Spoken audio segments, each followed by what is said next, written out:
For more on this, let's bring in former Atlanta Fed President Dennis Lockhart.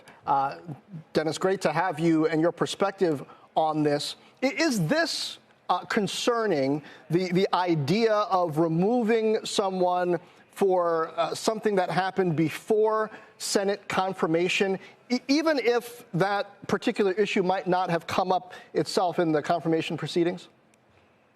Well, I think the central question is, what does for cause mean? And it's likely to be adjudicated.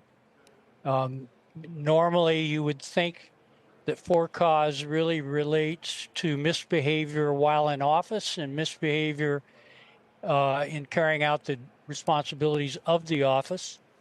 This is, as you pointed out, is before confirmation. So we don't know yet how in all likelihood, courts will decide on that. Well, it seems to me that we're potentially in a position where anything questionable, there hasn't been a criminal ruling on this or a court ruling of any kind, anything questionable that someone has done in the past, either during their tenure or before, could be cause in this frame, and that could lead to a certain politicization, if I can say it straight, politicization of the Fed itself, which is supposed to be non-political, no? Yeah, we'll see how this plays out. It's very early. Of course, the news only came out 24 hours ago or less, and there's a lot of ambiguity around the situation. So every day we'll probably get an update. But as of now, it appears that Lisa Cook is going to resist this and say it's wrongful dismissal or wrongful termination, and the Fed may back her up on that. And the White House has already made clear that they think they have the authority.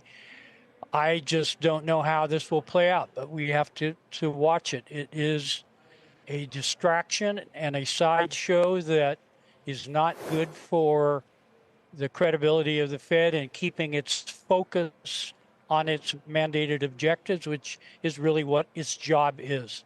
Are you surprised at all that the market doesn't seem to have much of a reaction here yet?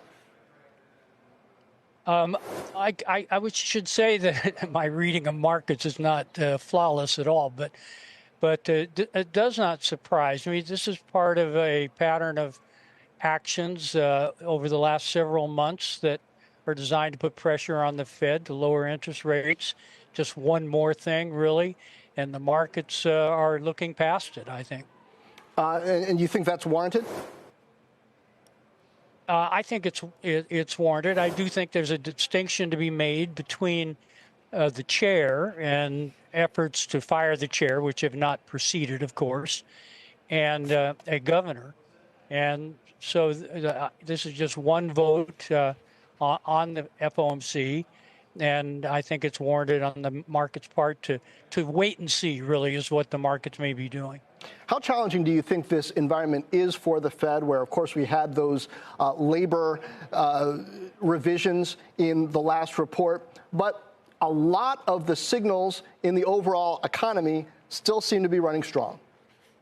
Yep. As Rick pointed out just before the break, we had some interesting, good numbers today, and in capital goods orders. So it's a mixed picture, and I have said that we could overreact to that one labor report, and who knows what will come early in September in the next one. There's more data to come, and I think the committee correctly is going to wait to see what the total data picture looks like in the middle of September. Okay. Your sense that perhaps a cut could be warranted here? I think a cut is worthy of consideration. I think it's possible that the markets are overinterpreting what Jay Powell said in Jackson Hole. I think he's simply widened his options and said that a cut in the near term could be considered based on recent data. But I don't think it was a commitment in any sense. He can't commit the committee at this stage anyway. I just think he basically suggested that the committee might consider that. Markets very conditional, John. Yeah. Markets hearing what they want to hear? Never. Dennis Lockhart, appreciate it.